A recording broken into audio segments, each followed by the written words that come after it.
We will do everything within our power from our side of the table, and I would say me personally as a leader in the district now. It's an interesting way to come in, right? Week 3 of my permanent superintendency, and we're embroiled in something that has not happened for, 4 decades.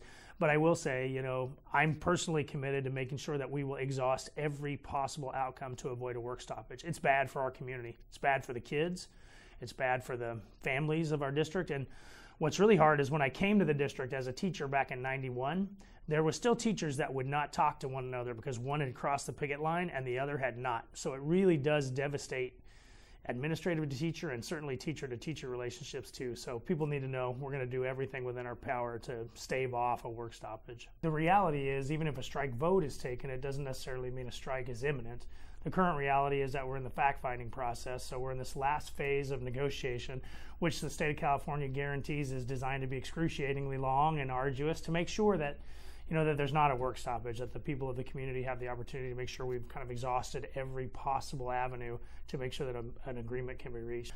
The fact-finding panel is actually a panel of 3 people. It's made up of the district's representative, the representative of the association, and a third party who's considered a neutral. And they kind of strip everything away to find out what are the brass tacks reality and what are the facts. And then they issue a fact-finding report, and then the parties have an opportunity to consider that in good faith and to come up with a solution. And only after all of that does the district have a right to kind of impose its last, best, and final, or does the association have the right to conduct a strike? Our latest proposal has addressed class size reduction. Just namely, I would say, first and foremost, we are making the comment and the commitment to eliminate combination classes in all of our elementary schools across the city. So in those 60-plus elementary schools, we would not have any combinations. It's really hard to function in the combination class in terms of doing justice to both curricular areas. We actually have on our negotiated current offer to reduce class sizes in 7 through 12 as well, both the ratio and the class guidelines. So we're not close in terms of salary at current. We've offered 3.5%, and we've taken that retroactive back to June of 2016.